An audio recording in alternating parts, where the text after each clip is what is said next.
Hello everyone. आप सभी लोगों का एक बार फिर से हमारे यूट्यूब चैनल में स्वागत है। आज के इस वीडियो में मैं आप सभी लोगों से मॉडर्न इंडियन हिस्ट्री, जी हाँ, अगर आप हमारे यूट्यूब चैनल को कंटिन्यू फॉलो कर रहे हैं तो आपको पता होगा कि हम एक मॉडर्न इंडियन हिस्ट्री की एक सीरीज़ चला रहे हैं और ये इस सीरीज़ का तीसरा पार्ट है। ठीक है, इससे पहले 2 और पार्ट आ चुके हैं, तो अगर आपने वो नहीं देखा है तो आप हमारे चैनल के प्लेलिस्ट में जाके देख सकते हैं।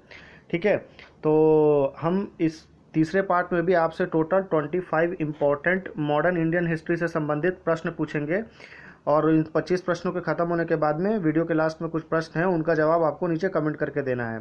तो चलिए शुरू करते हैं। हमारा पहला क्वेश्चन क्या है कि चंद्रशेखर आज़ाद, जी हाँ, इनके बारे में तो आपने ज़रूर सुना होगा बचपन में किताबों में कि चंद्रशेखर आज़ाद की शहादत किस तारीख को हुई थी। पहला ऑप्शन है 27 फरवरी 1931, ऑप्शन नंबर बी है 11 फरवरी 1931, ऑप्शन नंबर सी है 13 अप्रैल 1931, ऑप्शन नंबर डी है 14 अगस्त 1931 यानी कि 1931। तो इसका राइट आंसर है 27 फरवरी 1931। नेक्स्ट क्वेश्चन में चलते हैं। क्वेश्चन नंबर 2 है क्या कि भारत में पहली बार जनगणना कब की गई थी। 1884, 1872, 1881, 1891।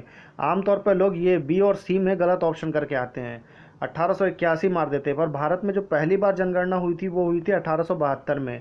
पर भारत में अगर पूछे कि भारत में पहली बार नियमित जनगणना कब हुई थी तो वो हुई थी 1881 में। तो दोनों आंसर आप याद रखेंगे, दोनों ही इंपॉर्टेंट है।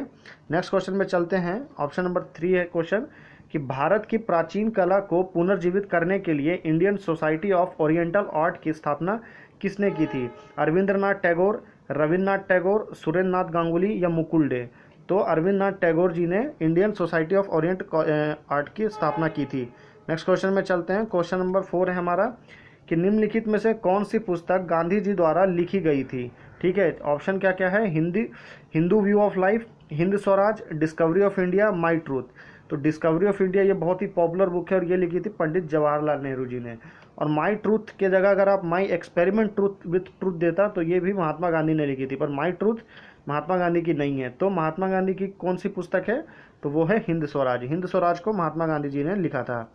नेक्स्ट क्वेश्चन में चलते हैं। क्वेश्चन नंबर 5 है आपके पास कि जलियांवाला बाग हत्याकांड से ठीक पहले कौन सी घटना घटी थी। 4 ऑप्शन है, बंगाल का विभाजन, एल्बर्ट बिल, रॉलेट एक्ट का पारित होना या मिंटो मार्लो सुधार। तो रॉलेट एक्ट का पारित होना जलियांवाला बाग हत्याकांड से ठीक पहले हुआ था, ये भी 1919 में हुआ था। जहाँ तक रही बात बंगाल का विभाजन की तो वो कब हुआ था, 1905 में। ठीक है, नेक्स्ट क्वेश्चन में चलते हैं। क्वेश्चन नंबर 6 है हमारा कि निम्नलिखित में से कौन सी घटना खिलाफत आंदोलन के लिए असफलता का कारण बनी। 4 ऑप्शन है, ब्रिटिश सरकार द्वारा मुस्लिमों को छूट, और दूसरा ऑप्शन है आपके पास कांग्रेस और मुस्लिम लीग के बीच समझौता, या तुर्की में क्रांति, या चौरी चौरा की घटना। तो तुर्की में जो क्रांति हुई थी उसकी वजह से खिलाफत आंदोलन जो था वो पूरी तरह से असफल हो गया था। नेक्स्ट क्वेश्चन में चलते हैं। क्वेश्चन नंबर 7 है हमारे पास कि शिवाजी ने 8 मंत्रियों की परिषद का गठन किया था, उस परिषद का नाम क्या था। न्याय प्रधान, अष्टसेना, अष्टसिद्धि या अष्टप्रधान।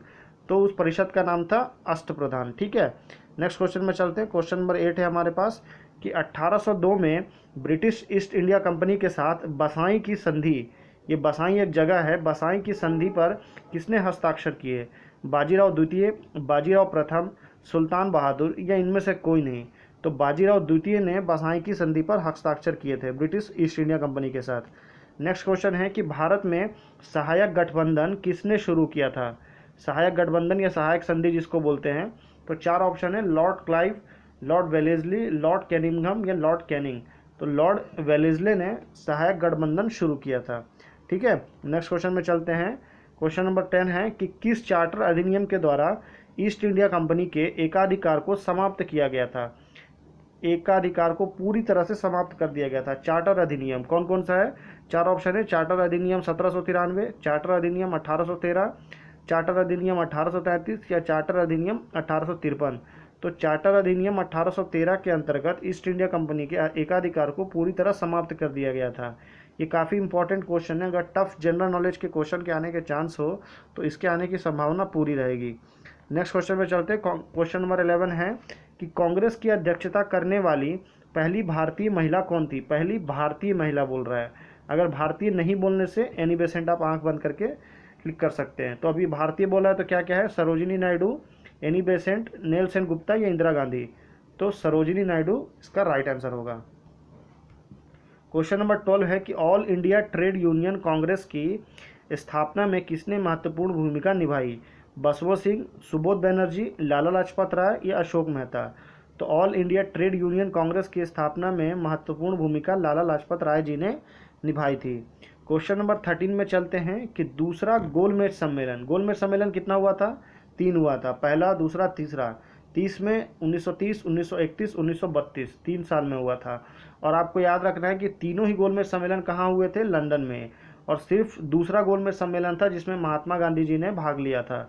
और अगर पूछे कि तीनों गोलमेज सम्मेलन में कौन था जिसने तीनों गोलमेज सम्मेलन में भाग लिया, तो वो थे भीमराव अंबेडकर। ये सारे गोलमेज सम्मेलन से संबंधित महत्वपूर्ण प्रश्न हैं, उनको याद कर लीजिए, ठीक है। तो अभी क्वेश्चन पे आते हैं कि दूसरा गोलमेज सम्मेलन कब हुआ था?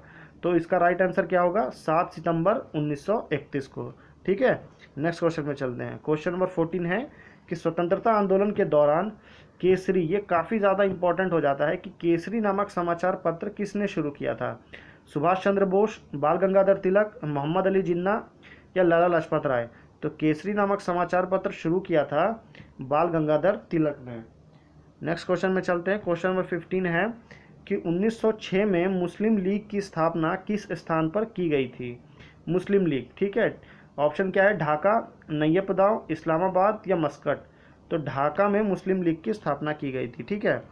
नेक्स्ट क्वेश्चन में चलेंगे। क्वेश्चन नंबर 16 है कि 1924-25 के वैकोम सत्याग्रह में किसने महत्वपूर्ण भूमिका निभाई? अभी आगे वाले 3-4 क्वेश्चन थोड़ा टफ हो सकते हैं, तो थोड़ा ध्यान से पढ़ेंगे कि वैकोम सत्याग्रह में किसने महत्वपूर्ण भूमिका निभाई?